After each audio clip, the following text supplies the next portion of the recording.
Assalamualaikum warahmatullahi wabarakatuh. Dengan saya Yulianti Basri, berikut sorotan sepekan bontangpost.id.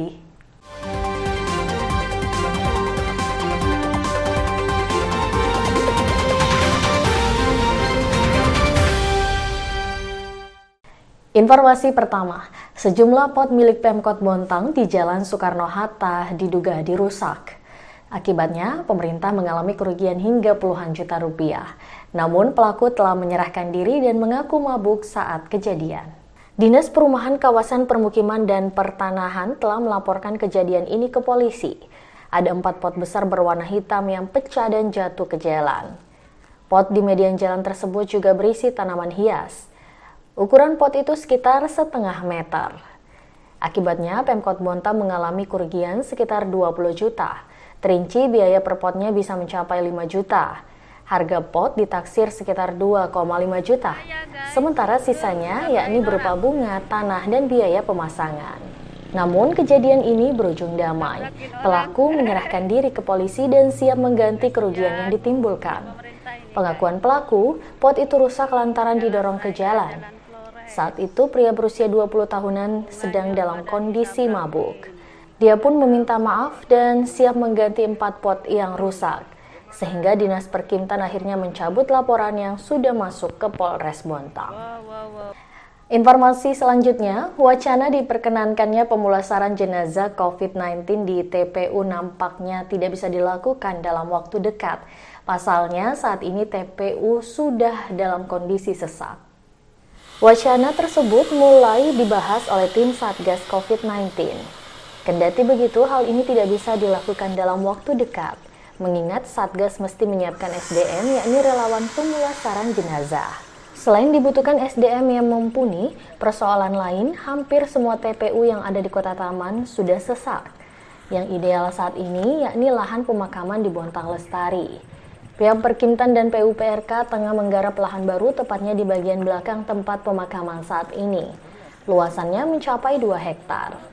Saat ini pengerjaan jalan penghubung sudah mulai dilakukan dan ditargetkan bakal rampung dalam waktu dekat. Diketahui TPU bisa digunakan untuk pemakaman jenazah pasien COVID-19. Syaratnya pada saat pemakaman jenazah korban COVID-19 harus melalui protokol kesehatan yang ditetapkan. Ketentuan itu tercantum dalam keputusan Menteri Kesehatan. Informasi berikutnya, rumah sakit tipe D hingga kini urung difungsikan, padahal pembangunan sudah rampung sejak awal tahun. Salah satu penyebabnya karena rumah sakit tersebut belum mengantongi izin operasional. Wali Kota Bontang menyebut pembangunan ini sebelumnya bermasalah, sebab kala itu dari pihak kejaksaan memberikan rekomendasi agar pembangunan tidak dipaksakan. Maka dari itu pihaknya hati-hati dalam rencana penggunaan fasilitas kesehatan ini, supaya di kemudian hari tidak ada permasalahan sehubungan hukum. Basri menerangkan permasalahan awal sehubungan dengan pemilihan lokasi gedung. Berdasarkan peraturan Menteri Kesehatan dijelaskan setiap penyelenggaraan rumah sakit kelas D harus memenuhi persyaratan mencakup lokasi, bangunan, peralatan, sumber daya manusia, kefarmasian, dan prasarana penunjang lainnya. Pada lampiran regulasi tersebut tertera pemilihan lokasi tidak berdampingan dengan tempat bongkar muat barang, fasilitas umum, fasilitas pendidikan, daerah industri, dan area limbah pabrik. Faktanya, bangunan ini dibangun di samping salah satu sekolah swasta. Adapun permohonan perizinan operasional wajib melampirkan dokumen meliputi UKL-UPL atau sertifikat AMDAL, IMB, gambar arsitektur, daftar SDM, daftar peralatan medis, daftar sediaan farmasi dan alkes, struktur organisasi rumah sakit, peraturan internal rumah sakit, serta sertifikat layak fungsi.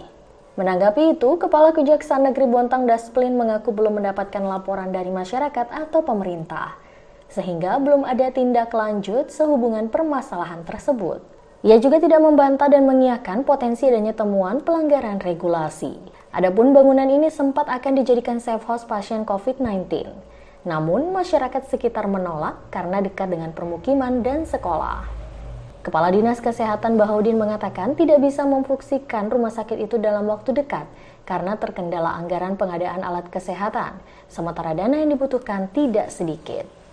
Progres penyaluran BLT kepada warga Bontang sedang dalam tahap proses verifikasi data di kelurahan. Rencananya pembagian akan dilakukan secara tunai. Skema penyaluran bantuan ini rencananya dibagikan secara tunai, karena banyak hal yang harus dipertimbangkan jika penyaluran dengan sistem transfer bank. Salah satunya potongan administrasi, sementara bansos harus diberikan utuh kepada penerima.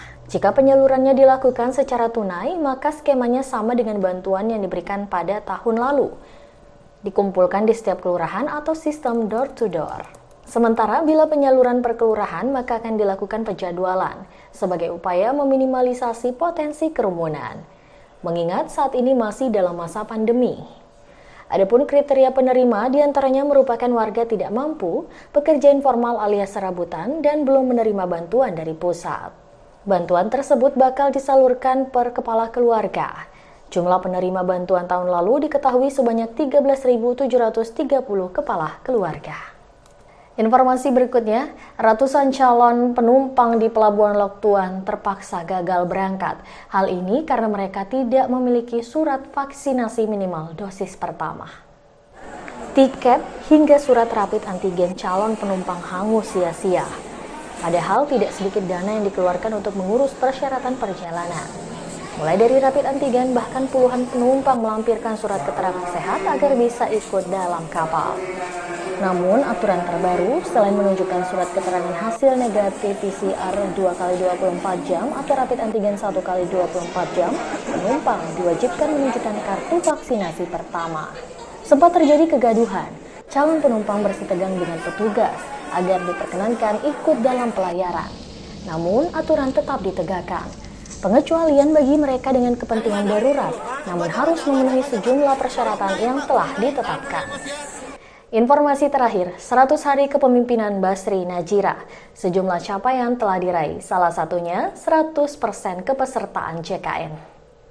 Komitmen tersebut telah diimplementasikan dengan mendaftarkan penduduk yang belum memiliki jaminan kesehatan menjadi peserta JKN.